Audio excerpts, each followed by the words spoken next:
Seguimos en Sala de Situación 13 y 40. Vamos a hablar en esta oportunidad con Bárbara Peñalosa. Ella es abogada, cuenta con un máster en abogacía digital y nuevas tecnologías. Hola Bárbara, ¿cómo estás? Guillermo Ponce te saluda, ¿cómo andás?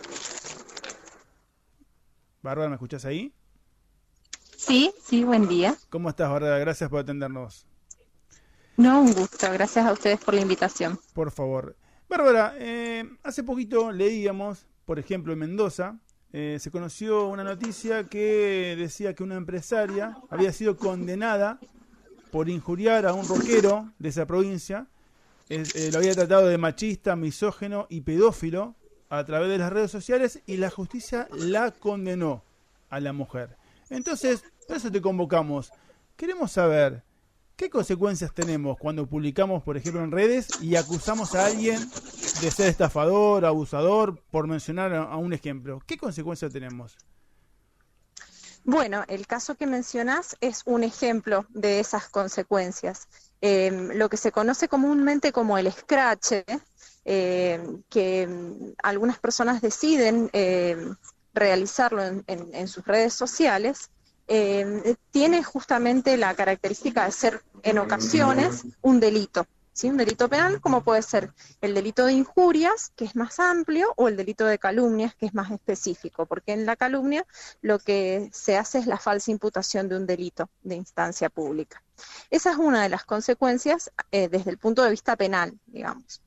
Puede constituir ese escracho, esa exposición que uno hace en una red social, puede tipificarse como uno de estos delitos.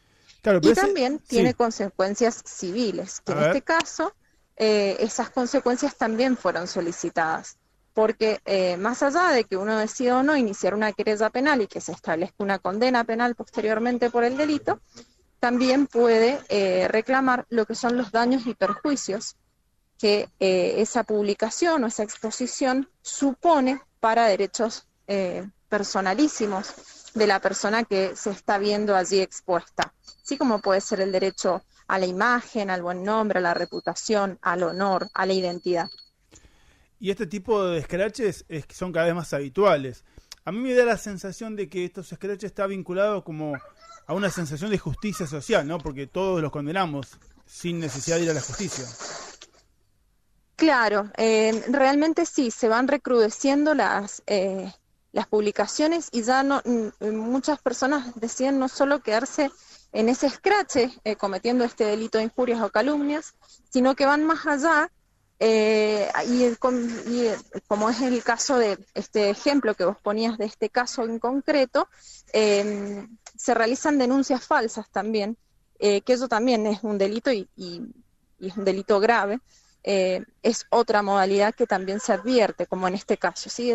La víctima de las injurias y las calumnias de este caso también fue víctima de falsas denuncias, cuya falsedad fue probada en los distintos procesos, pero bueno, le tuvo que, digamos, transitar toda una investigación penal, en conjunto con allanamientos en su morada, y bueno, hasta que finalmente se probó que era falso y fue absuelto por esos delitos que falsamente se le imputaban, ¿no?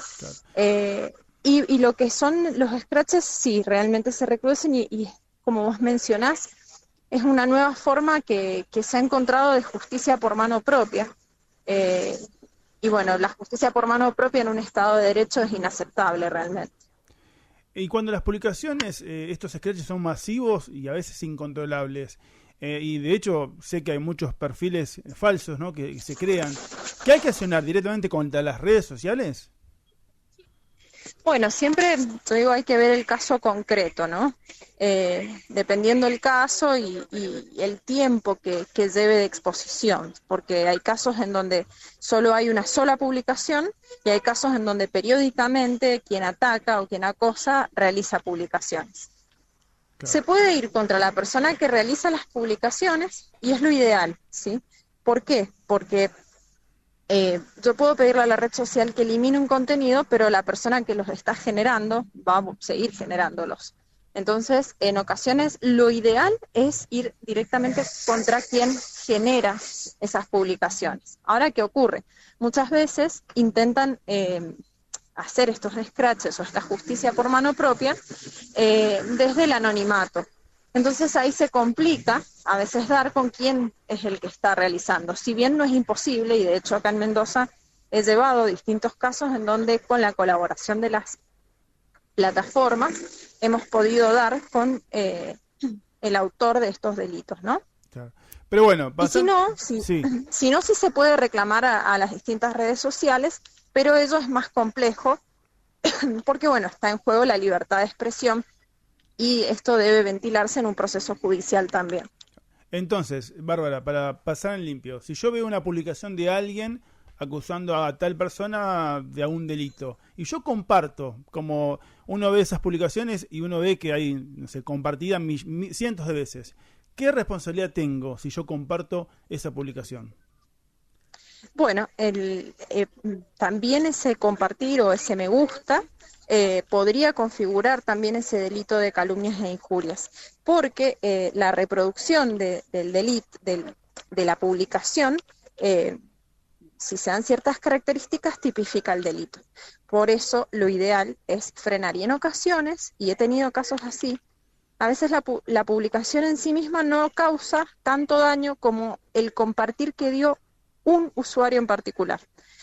Y sí se puede accionar, o sea, se pueden iniciar las mismas acciones contra ese usuario. Claro. Y más allá de lo que los delitos también han crecido en Internet, también el cibercrimen, los especialistas en detectar perfiles falsos y demás, también han mejorado, también se puede descubrir con facilidad esos perfiles engañosos o falsos. Sí, sí se puede. Realmente, por supuesto, planteándolo en la justicia, que es, digamos, el canal por donde hay que solicitarlo, puesto que las empresas solo brindan este tipo de información solo por orden judicial. Es decir, uno como particular no puede requerirle, por ejemplo, a Facebook que brinde los datos de cierto perfil, ¿sí? Claro. Entonces, es sí o sí en un proceso judicial. No es algo sencillo, es decir, no es algo inmediato, sino, como te digo, hay que iniciar un proceso, pero no es imposible dar con los datos de esos perfiles y finalmente con la identidad de la persona que está atrás. Bueno, mientras tanto, mientras se desarrolla ese scratch, obviamente el acusado, más allá si es verdad o no, vive un momento feo, un momento de donde todo el mundo le apunta con el dedo. Exactamente, y destaco esto que vos decís, que más allá de que sea verdad o no, si una persona comete un delito o comete un daño en derechos, y esto configura un ilícito civil, el lugar donde se debe ventilar esa situación es en los estrados de los tribunales, no en una red social. Claro. ¿Sí? Entonces, es por esto que, digamos, por más de que, aún siendo cierto, la difamación no es un derecho, sino que es un ejercicio abusivo de la libertad de expresión que ataca directamente lo que es la dignidad de la persona, ¿sí? Nosotros tenemos mecanismos y garantías procesales en donde se deben ventilar estas cuestiones justamente para proteger los derechos de todos los implicados, ¿sí? Porque si no, como te digo, sería justicia por mano propia. La verdad, un tema muy interesante que da para hacer una próxima charla. Muchísimas gracias, muy amable por atendernos. De nada, un gusto, gracias a ustedes. Hasta luego. Pasó por Sala de Situación Bárbara Peñalosa, abogada, especializada en abogacía digital y nuevas tecnologías. Bueno, a prestar atención, hay que tener cuidado cuando uno comparte este tipo de publicaciones.